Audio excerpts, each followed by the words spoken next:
Heaven's Gate.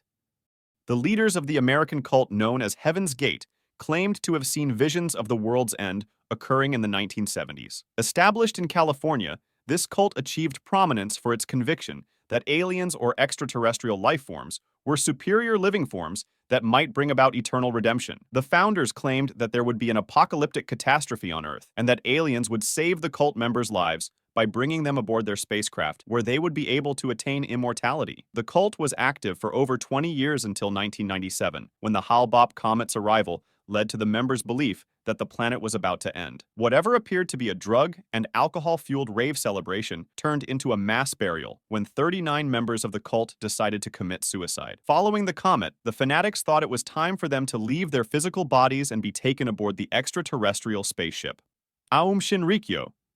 In order to draw fanatics into its combined belief system, Aum Shinrikyo, also known as the Doomsday Cult, blended many principles from Buddhism, Hinduism, and apocalyptic visions. The cult's founder, a gifted storyteller with extraordinary charisma named Asahara, thought he could absorb all of humanity's sins and that only those who followed him would have the spiritual strength to be absolved of their transgressions. In addition, he thought that a nuclear conflict would wipe out all humanity and murder all but those who supported him. After releasing a lethal gas known as sarin during an attack on the Tokyo subway in 1995, the cult gained global recognition as a terrorist organization. Numerous survivors were injured and 13 people died as a result of the attack. The first was that Asahara had to bring about the end of the world for his group to win. The second was based on his belief in karma, which said that by killing those who disapproved of his group, he would stop bad karma from building up, which would be unfortunate for Aum Shinrikyo. The People's Temple. The People's Temple was established by Jim Jones in 1954. The religion prioritized equality between races while combining Christianity and communism. The People's Temple gained a large following, partly due to Jones's acceptance of diverse individuals. However, things took a negative turn when the media began to look into the religion's fraudulent operations, including claims that the Bible had been limiting all Christians worldwide. Members of the cult started to harass the media for exposing their practices. The government began to investigate the cult when Jones began to track out defectors and provide support to military factions who were in rebellion. To escape unwelcome attention and criticism, Jones gathered over 900 devoted followers and moved his church to a Guana-based hamlet known as Jonestown. However, as reports and allegations of mistreatment against its members appeared in 1978, U.S. Congressman Leo Ryan began looking into Jonestown. As a result of the congressman's inquiries, Jones was obliged to order the killing of Ryan's group as well as the defectors who left with him. Over 900 people died the night after the assassination when Jones made his followers swallow a mixture laced with cyanide. Lethal dosages of cyanide were injected into everyone who attempted to resist, and Jones himself was found dead from self-inflicted gunshot wounds. The Order of the Solar Temple. In 1984, Luc Jouret and Joseph de Mombreau established the Solar Temple Order in Switzerland. This religion aimed to develop a novel and distinctive belief system that drew supporters who were intrigued by extraterrestrial faiths by fusing various themes from New Age movements, Christianity, and UFO conspiracy theories. According to Jouret and de Mombreau, death was merely a means of traveling to a fictional planet in the Sirius star system where they would eventually seek to transcend human existence by shedding their earthly forms. In the mid-1990s, Jouret and de Mombreau persuaded their adherents to participate in ritualistic mass suicide. The 1994 mass suicide ceremonies, however, had additional purposes, such as the 1994 execution of members who agreed with the group's ideals but did not die physically, as well as the killing of traitors and potential defectors. The bodies of the cult's founders and members were uncovered after 2 fires broke out in Switzerland. The remaining cult members then carried out 2 more acts of violence, bringing the total number of deaths to 77. When the police clamped down on the cult's operations and detained the surviving leaders, the mass suicides gradually came to an end. The Manson family.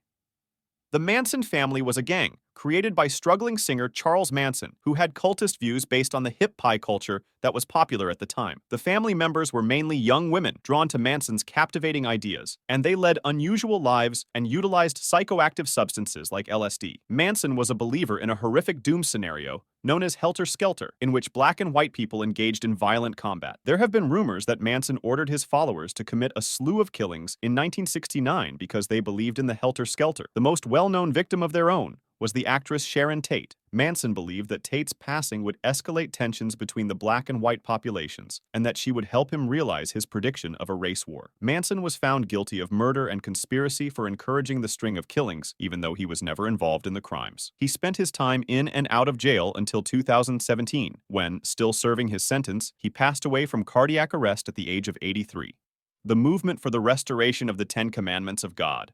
Joseph Kibwetere and Credonia Moerinde formed the group in 1989. It emphasized the significance of the Ten Commandments, drawing in traditional believers who stayed away from speaking, eating, or engaging in sexual activity for fear of violating one of the commandments. The religion also held that December 31st, 1999, would mark the end of the world, to persuade their followers that this was their only chance for salvation. If the catastrophe never materialized, the leaders demanded money and material belongings from them. When this didn't happen, the followers rebelled and demanded their money back, so the leaders took matters into their own hands. On March 17, 2000, the movement threw a huge celebration in their complex, marking the next anticipated date of the apocalyptic event. But on the night of the massacre, the structure burst into flames, killing everyone within, and the two founders vanished for no apparent reason. Following an inquiry, Ugandan authorities found over 900 deaths in various movement-owned buildings that had not been poisoned or set on fire. The conclusion was that the leaders' failed apocalyptic prophecies were staged, not that there was a mass suicide.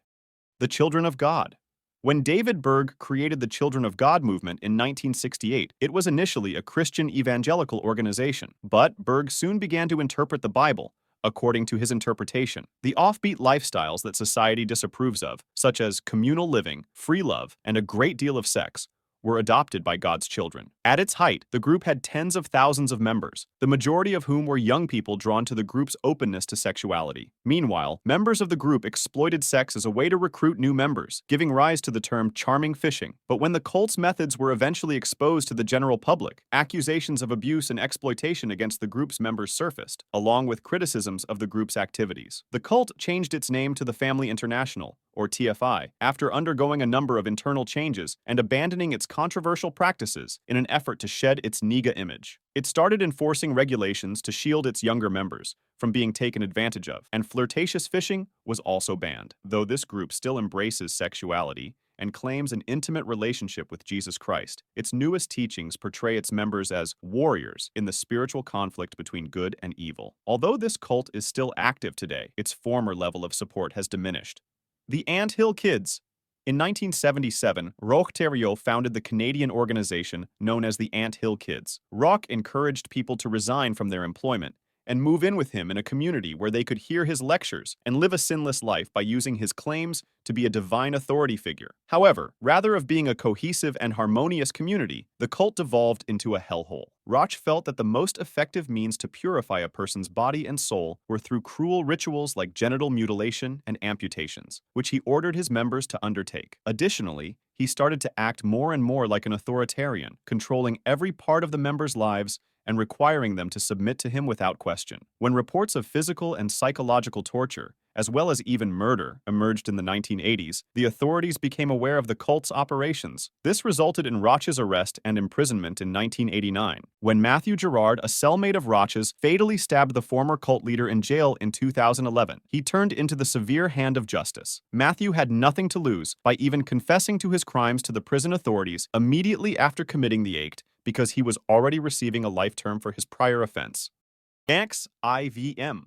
Keith Raniere founded the NXIVM organization in 1998 with the intention of empowering its members through self-help. Up until 2017, the organization had 18,000 followers in North America alone, when organization members disclosed the terrible behaviors that took place there. It was discovered that this organization had a covert society, and women had joined under the false impression that they would become members of a sisterhood. The psychological torture that the group's younger members experienced was also influenced by Raniere, who mistreated those women and forced them to carry out his orders. He convinced them that his vision could heal women in a miraculous way. The worst part was that newer recruits had to give their masters photos of themselves in their undies in order to use them as blackmail. This was the only way the women could lessen the abuse within the group, by bringing in more women who were now at the bottom of the pyramid and suffered more abuse than the older members of the cults. In the event that the group's methods were made public, over a dozen women testified against Renier's severe and abusive methods in court. Even though the mastermind was ultimately found guilty of multiple crimes, his attorneys at Renier said he never felt regret for his deeds. Thank you for watching. Don't forget to subscribe and like our channel for more enthusiastic content.